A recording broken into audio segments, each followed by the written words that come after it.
तो ख्वाजा साहब, जो इस वक्त हमारी सरहदों की सूरत हाल है, ईस्टर्न और वेस्टर्न फ्रंटियर्स दोनों काफ़ी कशीदा है, और बहुत ही इश्ताल अंगेज़ किस्म के बयानात हैं जो भारतीय फ़ौज की जानिब से आ रहे हैं, और अफ़गानिस्तान की तरफ से दहशत गर्दी का बहुत। आप कैसे इन दोनों सूरत हाल को देखते हैं, ईस्टर्न फ्रंट के ऊपर भी और अफ़गानिस्तान वाली साइड पर ख़ास तौर पर?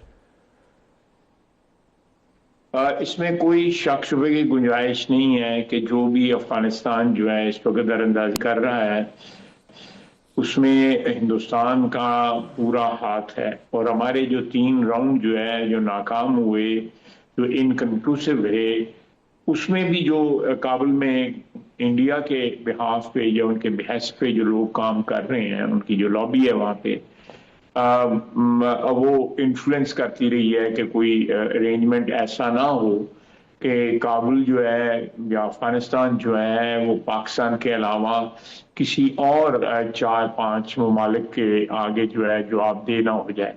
ऑब्वियसली अगर कोई इस किस्म का कोई एग्रीमेंट होता है तो वो सालसों को भी जवाबदेह होंगे।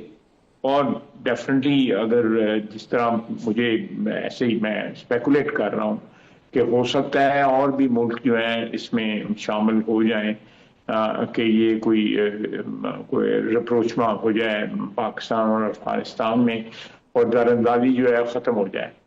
सऊदी अरेबिया ने भी इंटरेस्ट जो है शो किया है, यूएई ने भी शो किया है, ईरान ने भी शो किया है।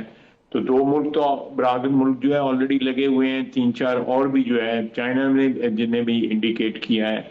बहुत से मुल्क चाहते हैं जो इस खत्े में जो हमारे हमसाए हैं या इस खत्े के साथ जिनके मफादात वाबस्ता हैं, वो चाहते हैं कि ये दरअंदाजी जो है पाकिस्तान में ख़त्म हो और ओवरऑल जो है एक दहशत गर्दों की जो है सारी दुनिया के जो फ्रेंचाइज हैं दहशत गर्दी के, उनकी जो आमाजगा बन गई हुई है अफगानिस्तान, ये कल्चर जो है should and and they should function like a normal state. India नहीं चाहता कि वो ये चीज जो जो मैंने आपको एक्सप्लेन की है ये हो। वो उसमें जरूर रोड़े अटकाएंगे और उनके वहां पे बंदे शामिल हैं वहां पे हुकूमत के अंदर, उनके लिए उनके मफादात का वो तहफ़्फ़ुज़ करते हैं, हिंदुस्तान के मफादात का तहफ़्फ़ुज़ करते हैं। उनकी लॉबी है, आज से नहीं बड़ी मुद्दत से।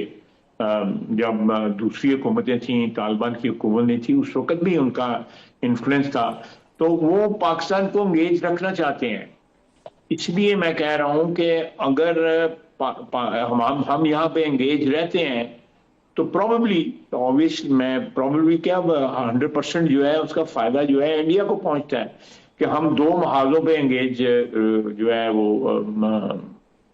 रहेंगे इस तरह। लेकिन लेकिन उसके साथ साथ मकसद, मैं अगेन इट्स माय एनालिसिस, इसमें कोई इंफॉर्मेशन नहीं है कि ये इस सूरत हाल में इंडिया हो सकता है चाहे कि ऑल आउट जो है हमारे साथ कन्फ्रंट्रेशन या लड़ाई का रिस्क ना ले, और इस किस्म की एक लो इंटेंसिटी जो है एक्टिविटी हमारे वेस्टर्न बॉर्डर के ऊपर इंडिया की सरपरस्ती में जारी और सारी रहे।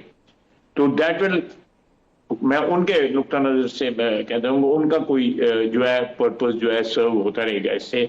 इंस्टेड ऑफ दोबारा रिस्क लें, दोबारा उनको पिटाई हो, उनको मार पड़े, उनके जहाज गिरे और फिर जो है 60-70 दफा जो है प्रेसिडेंट ट्रंप कहें कि इनके साथ जहाज गिरे थे।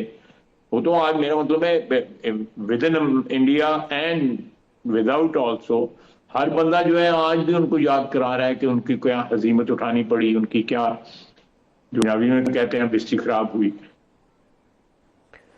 तो ख्वाजा साहब, लेकिन बीइंग डिफेंस मिनिस्टर, आप चाहेंगे कि जो इंडियन आर्मी के बहुत ही इश्ताल अंगेज़ बयानात हैं, फिर आप उसको नज़रअंदाज करना चाहेंगे? नहीं, मैं नजरअंदाज तो कतई तौर पे नहीं करूंगा।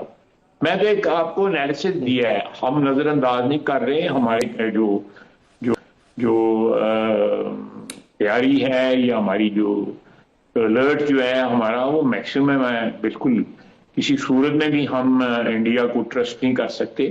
मैं तो एक पॉलिटिकल वर्कर की हैसियत से जो सिचुएशन है उसको ये एनालाइज किया है।